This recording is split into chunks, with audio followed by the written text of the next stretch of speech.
एक सुनसान द्वीप पर धुंधले क्षितिज के सामने एक अकेला वॉच टावर खड़ा है। वहीं एक गंजा आदमी रहता है जो अब खुद को मैसन कहता है। वह दूर से एक सप्लाई बोट को चुपचाप देख रहा है जो धीरे धीरे किनारे की ओर आ रही है। यही नाव उसके पूरे हफ्ते का सामान लेकर आती है और यही उसका बाहरी दुनिया से इकलौता संपर्क है। जब नाव किनारे लगती है तो एक आदमी अपनी छोटी भतीजी जेसी से कहता है कि वह सामान द्वीप पर पहुंचा दे। जेसी ध्यान से मैसन के घर तक जाती है, दरवाजे के सामने सामान रखती है और दोस्ती के तौर पर एक छोटा सा तोहफा भी छोड़ देती है। वह इस रहस्यमय आदमी से दोस्ती करना चाहती है, लेकिन मैसन का किसी से भी बात करने का कोई इरादा नहीं है। वह अंधेरे में छिपा रहता है और इंसानों से दूरी बनाए रखता है। ये देखकर जेसी चुपचाप वापस चली जाती है। यह दृश्य कई महीनों तक बार बार होता रहता है। धीरे धीरे मैसन की नीरस और अकेली जिंदगी दिखाई देने लगती है। वह हर दिन उस सुनसान द्वीप पर अकेला रहता है। उसका एकमात्र साथी उसका वफादार कुत्ता है। इस उबाऊ जिंदगी में उसकी थोड़ी सी खुशी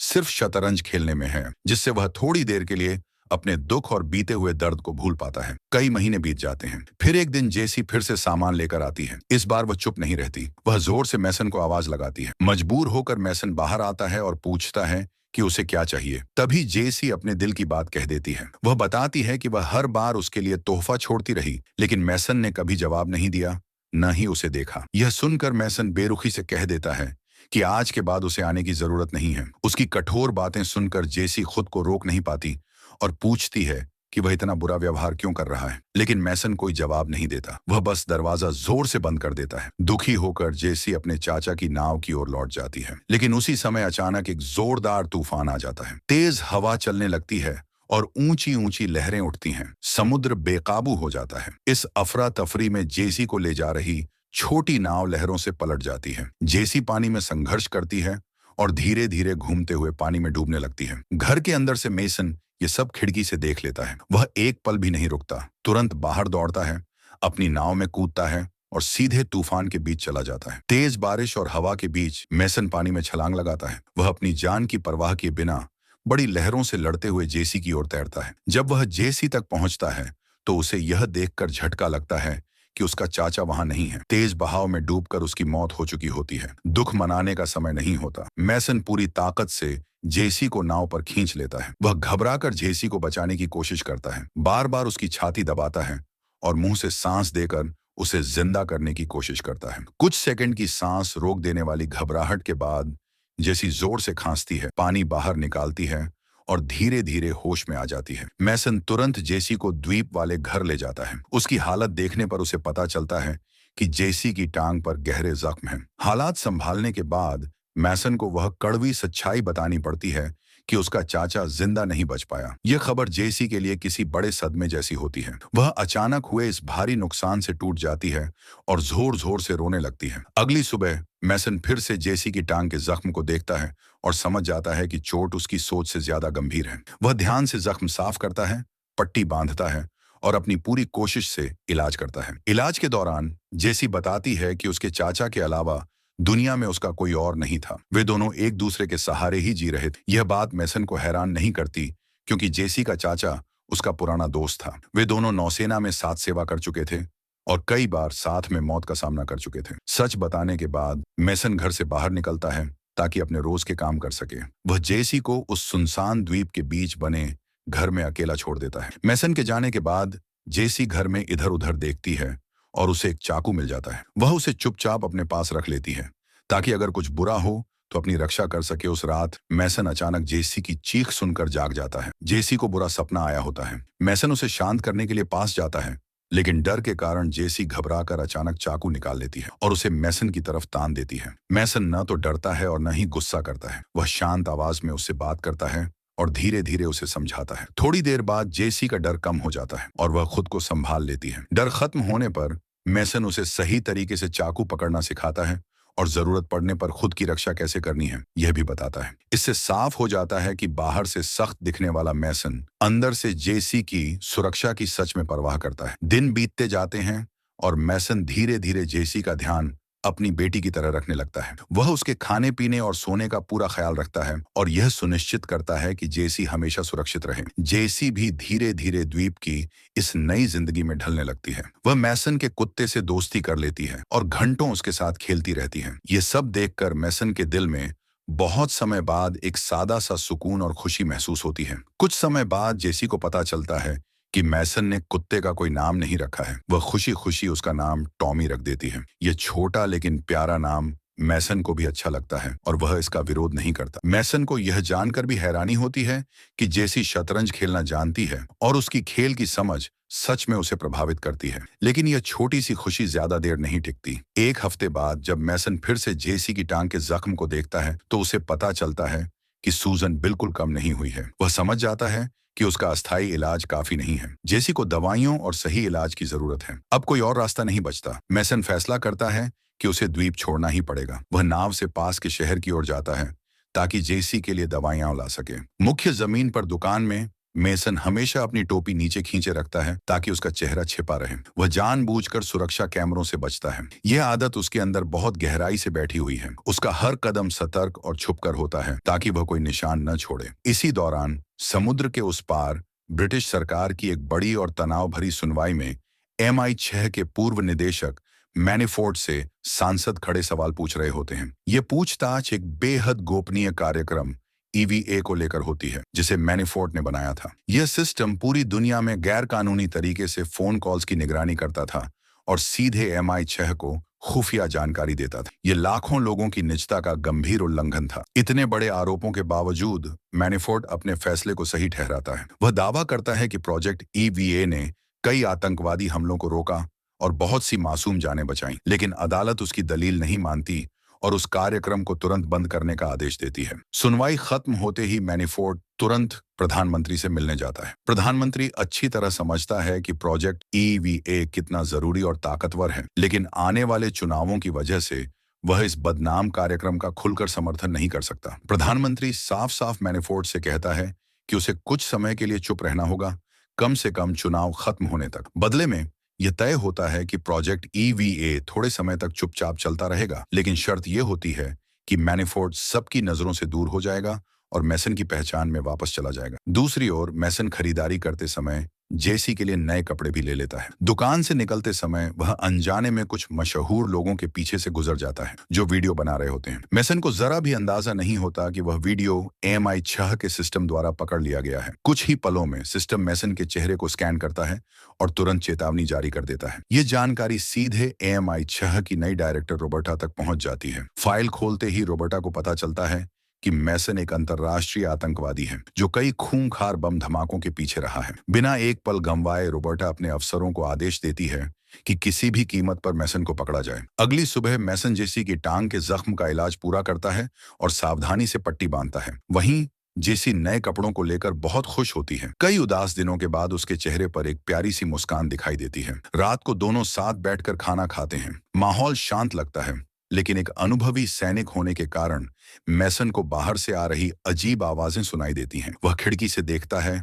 और तुरंत समझ जाता है कि एक नाव द्वीप की ओर आ रही है। नाव में कई हथियारबंद अधिकारी होते हैं जो किनारे उतरने लगते हैं। जमीन पर पैर रखते ही मैसन पहले से लगाए गए जाल सक्रिय कर देता है। कुछ ही पलों में कई अफसर ढेर हो जाते हैं। जो बचते हैं वे घबरा जाते हैं और मैसन की सुरक्षा व्यवस्था उन्हें एक एक करके खत्म कर देती है। उनमें से एक मैसन की जगह देख लेता है और गोली चला देता है, जिससे मैसन घायल हो जाता है। घायल होने के बावजूद मैसन रुकता नहीं। वह सीधे दुश्मनों पर टूट पड़ता है और आमने सामने की लड़ाई शुरू कर देता है। उसकी तेजी और खतरनाक कौशल के सामने कोई टिक नहीं पाता। लड़ाई के दौरान एक अफसर जेसी के पास पहुंचने की कोशिश करता है। कुत्ता टॉमी खतरा भांप लेता है और जेसी को बचाने के लिए दौड़ता है, लेकिन उसे बेरहमी से गोली मार दी जाती है। टॉमी वहीं गिर जाता है। यह देखकर जेसी गुस्से में दुश्मन की ओर दौड़ती है, लेकिन वह उसे पकड़ लेता है और घसीट कर ले जाता है। बाहर मैसन ठंडे दिमाग से बाकी बचे लोगों को एक एक करके मार गिराता है। जैसे ही वह देखता है कि जेसी खतरे में है, वह तुरंत गोली चलाकर उसे पकड़ने वाले आदमी को मार देता है। अगले ही पल मैसन जेसी के पास पहुंचता है और कहता है कि उन्हें तुरंत यहां से निकलना होगा। मैसन जल्दी से जेसी को नाव पर बैठाता है और उस जगह को छोड़ देता है जो कभी उनका इकलौता सुरक्षित ठिकाना थी। MI6 के मुख्यालय में रोबर्टा स्क्रीन पर पूरा ऑपरेशन देखकर हैरान रह जाती है। साफ है कि सामने वाला कोई साधारण आतंकवादी नहीं है। खतरे की गंभीरता समझते हुए रोबर्टा एक बड़ा फैसला लेती है। वह MI6 के सबसे खतरनाक एजेंट वर्कमैन को इस मिशन में लगाने का आदेश देती है। उधर समुद्र में लहरों को चीरती नाव पर जेसी देखती है कि मैसन घायल है और उसका खून रुकने का नाम नहीं ले रहा। जेसी चिंता से पूछती है कि जो लोग अभी उन पर हमला करके गए थे वे कौन थे। मैसन बस इतना कहता है कि वे उसके अतीत के भूत हैं जो अब उसे परेशान करने लौट आए हैं। वह ज्यादा कुछ नहीं समझाता। इसके बाद मैसन जेसी को एक बंदूक देता है और बुरे हालात में इस्तेमाल करने का तरीका जल्दी से समझा देता है। फिर दोनों पास के एक घर की ओर जाते हैं ताकि देर होने से पहले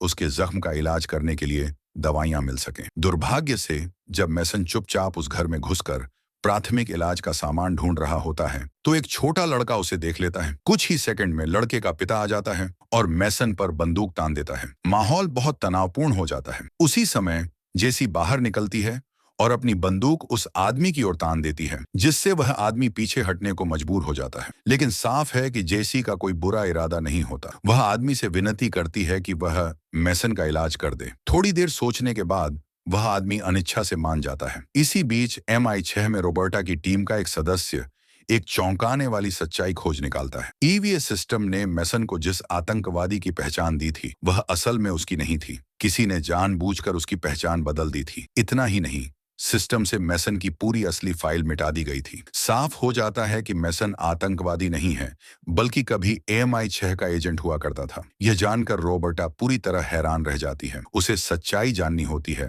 और अब सिर्फ एक ही आदमी है जो सब कुछ समझा सकता है, मैनीफोर्ड। उसी समय EVA के जरिए मैनीफोर्ड को भी यह जानकारी मिलती है कि मैसन अभी जिंदा है। यह खबर उसे भी चौंका देती है। बिना समय गंवाए मैनीफोर्ड तुरंत वर्कमैन को सीधा आदेश भेजता है, जैसे ही मैसन दिखे उसे और उसके साथ मौजूद लड़की दोनों को मार दिया जाए। वापस उस घर में पिता आखिरकार मैसन के जख्म का इलाज पूरा कर देता है। जब मैसन जाने की तैयारी करता है तो उसे अचानक कुछ गड़बड़ लगती है। उस आदमी के बेटे ने चोरी से पुलिस को फोन कर दिया होता है। मैसन तुरंत पिता और बेटे को चेतावनी देता है कि वे घर के अंदर छिप जाएं क्योंकि बाहर हथियारबंद जवानों ने पूरे इलाके को घेर लिया है। उधर MI6 के मुख्यालय में रॉबर्टा और उसकी टीम निगरानी सिस्टम के जरिए हर हरकत पर नजर रखे हुए होती है। जैसे ही अधिकारी पास आने लगते हैं पिता घबरा जाता है और अपने बेटे को लेकर भागने लगता है। लेकिन उसी पल एक ठंडी गोली की आवाज गूंजती है। घात लगाकर बैठे एक स्नाइपर की तरह वर्कमैन ठंडे दिल से गोली चलाता है और उस पिता को मार देता है। सौभाग्य से मैसन ठीक समय पर पहुंच जाता है और लड़के की जान बचा लेता है। फिर वह जल्दी से जेसी को पकड़कर घर के पीछे छिपा देता है। बाहर अभी भी कई हथियारबंद अफसर मौजूद होते हैं। मैसन के पास अब सामने से लड़ने के अलावा कोई रास्ता नहीं बचता। वह एक एक करके सबको गिराता है, उनके हथियार छीन लेता है और भागने के लिए एक गाड़ी चुरा लेता है। वर्कमैन दूसरी गाड़ी से उसका पीछा करता है और लगातार गोली चलाता रहता है। मैसन भी पीछे नहीं रहता। वह अपनी गाड़ी मोड़कर वर्कमैन की गाड़ी को जोर से टक्कर मारता है, उसे सड़क से बाहर धकेल देता है और तेजी से वहां से निकल जाता है। इसी दौरान रॉबर्टा सीधे मैनीफोर्ड को फोन करती है और मैसन की असली पहचान और उसकी पूरी फाइल मिटाने की वजह पूछती है। मैनीफोर्ड के पास अब सच बताने के अलावा कोई रास्ता नहीं रहता। वह बताता है कि कई साल पहले उसने ब्लैक हॉक नाम की एक बेहद गोपनीय टीम बनाई थी। मैसन उसका पहला एजेंट था, एक बेहतरीन और खतरनाक कातिल जो बिना सवाल किए हर आदेश मानता था और दुनिया के सबसे खतरनाक लोगों को खत्म करता था। लेकिन सब कुछ तब बदल गया जब मैनीफोर्ड ने मैसन को एक विदेशी अधिकारी को मारने का आदेश दिया जिसे देश की सुरक्षा के लिए खतरा बताया गया था। मैसन ने बिना कोई साफ वजह बताए उस मिशन से इनकार कर दिया। मैनीफोर्ड को लगा कि मैसन उस आदमी के प्रभाव में आ गया है, इसलिए उसने संगठन से गद्दारी कर दी। मैनीफोर्ड रॉबर्टा से कहता है कि मैसन सबसे खतरनाक एजेंटों में से एक है और अगर उसे रोकना है तो पूरी ताकत लगानी होगी। रॉबर्टा ऊपर से सहमति जताती है लेकिन दिल से वह मैनीफोर्ड पर भरोसा नहीं करती। वह अपनी टीम को मामले की गहराई से जांच करने का आदेश देती है। तभी एक भयानक सच्चाई सामने आती है। वह विदेशी अधिकारी असल में एक वैज्ञानिक था जो पूरी दुनिया के लिए मुफ्त कैंसर इलाज पर काम कर रहा था। मैनीफोर्ड ने दवा कंपनियों के कहने पर उसे मरवाना चाहा क्योंकि अगर वह खोज सामने आ जाती तो उन्हें अरबों का नुकसान होता। यही वजह थी कि मैसन ने उस मिशन से इनकार किया और MI6 से मुंह मोड़ लिया। उधर कैमरा सिस्टम के जरिए मैनीफोर्ड को समझ आ जाता है कि रॉबर्टा को पूरी सच्चाई पता चल चुकी है और वह आसानी से रुकने वाली नहीं है। दूसरी तरफ मैसन और जेसी गाड़ी से आगे बढ़ते रहते हैं। रास्ते में जेसी पूछती है कि क्या वह उसे अपने परिवार के पास ले जा रहा है। मैसन धीमी आवाज में कहता है कि उसका कोई परिवार नहीं है। उसके लिए परिवार का मतलब कमजोरी होता है। जेसी को सुरक्षित रखने के लिए वह नहीं चाहता कि वह उसके खतरनाक हालात में और फंसे। दोनों एक चर्च पहुंचते हैं जहां उनकी मुलाकात फादर ओवेन से होती है। ओवेन मैसन का पुराना साथी और MI6 का पूर्व IT विशेषज्ञ होता है। ओवेन यह देखकर हैरान रह जाता है कि मैसन एक छोटी लड़की के साथ आया है। मैसन बस इतना कहता है कि जेसी गलत समय पर गलत जगह फंस गई थी। बिना ज्यादा बात किए तीनों मिलकर EVS सिस्टम को हैक करने लगते हैं। ओवेन को पता चलता है कि MI6 मैसन के पीछे इतनी बेताबी से क्यों पड़ी है। उसकी नई पहचान जानबूझकर एक अंतर्राष्ट्रीय आतंकवादी से जोड़ दी गई थी। सारे सबूत एक ही आदमी की ओर इशारा करते हैं, मैनीफोर्ड। ये समझकर कि अब पीछे लौटने का कोई रास्ता नहीं है, मैसन ओवेन से कहता है कि वह जेसी की देखभाल और सुरक्षा करे, जबकि वह खुद इस खतरे की जड़ को खत्म करने जाएगा। ओवेन तुरंत मना कर देता है, वह इस खतरनाक चक्र में और नहीं फंसना चाहता। लेकिन तभी जेसी ओवेन की कैंसर की दवाइयों को देख लेती है और कहती है कि वह उन्हें पहचानती है। उसकी माँ की मौत भी इसी बीमारी से हुई थी। जेसी की सच्ची और मासूम आंखों को देखकर ओवेन मान लेता है कि उसे 5 महीने पहले कैंसर होने का पता चला था। यह सुनकर मेसन अपने पुराने दोस्त के लिए दुख छुपा नहीं पाता। आखिरकार तीनों एक बेहद जोखिम भरा फैसला लेते हैं। वे शून नाम के एक बदनाम अपराधी से मदद लेने का सोचते हैं, क्योंकि अब वही एकमात्र इंसान है जो उनकी मदद कर सकता है। जब ओवेन गाड़ी तैयार करने बाहर जाता है तो मेसन को अचानक महसूस होता है कि कुछ गड़बड़ है, और सच में अगले ही पल वर्कमैन सामने आ जाता है। मेसन और वर्कमैन की भिड़ंत टल नहीं सकती। लड़ाई बेहद तेज, खतरनाक और बेरहमी भरी होती है। दोनों इतने प्रशिक्षित कातिल होते हैं कि हर वार सामने वाले को खत्म करने के लिए होता है। सांस रोक देने वाली आमने सामने की लड़ाई के बाद मेसन वर्कमैन को घायल कर देता है और तुरंत जेसी और ओवेन को लेकर वहां से भाग निकलता है। वर्कमैन पूरी रफ्तार से उनका पीछा करता है, लेकिन फिर भी पकड़ नहीं पाता। भागते हुए रास्ते में जेसी पूछती है कि वह खतरनाक आदमी कौन था। ओवेन बताता है कि वर्कमैन लगभग मेसन का ही छोटा रूप है। अब वही MI6 में मेसन की जगह ले रहा है और वही खून खराबे वाला काम कर रहा है जो कभी मेसन करता था। इसके बाद मेसन जेसी को शहर ले जाता है, जहां उन्हें चुन से मिलना होता है। जब दोनों अकेले होते हैं तो जेसी पूछती है कि वह उसके साथ क्यों नहीं रह सकती। मेसन धीमी आवाज में कहता है कि उसके पीछे जो खतरा है वह बहुत बड़ा है और इसे खत्म करने का बस एक ही तरीका है, उसकी जड़ को मिटाना। ये समझकर कि वह उसे रोक नहीं सकती, जेसी मेसन का हाथ पकड़ती है और उससे वादा करने को कहती है कि वह जिंदा लौटेगा। लेकिन मेसन चुप रहता है, वह ऐसा वादा नहीं कर। रात हो जाती है और वे एक भीड़ भाड़ वाले नाइट क्लब में पहुंचते हैं। अंदर जाते ही सुरक्षा कैमरे उनकी तस्वीरें ले लेते हैं और सिस्टम में अलर्ट चालू हो जाता है। अलग अलग जगहों पर बैठे मैनीफोर्ड और रॉबर्टा दोनों को यह सूचना मिलती है और वे तुरंत अपनी अपनी टीमें उस जगह भेज देते हैं। नाइट क्लब के अंदर चुन मेसन को सामने देखकर हैरान रह जाता है। मेसन बिना घुमाए फिराए सीधे बात करता है। वह मांग करता है कि जेसी को एक नई पहचान के साथ स्पेन भेजा जाए और इतना पैसा दिया जाए कि वह सुरक्षित और आराम से रह सके। पहले तो चुन साफ मना कर देता है, लेकिन फिर मेसन कहता है कि उसके हैकर के पास उन कंटेनरों की पूरी जानकारी है जिनमें चुन बंदरगाहों पर लड़कियों को छिपा कर रखता है। अगर चुन ने साथ नहीं दिया तो यह सारी जानकारी सीधे MI6 को भेज दी जाएगी। तब चुन सिर्फ पैसे नहीं बल्कि अपना पूरा साम्राज्य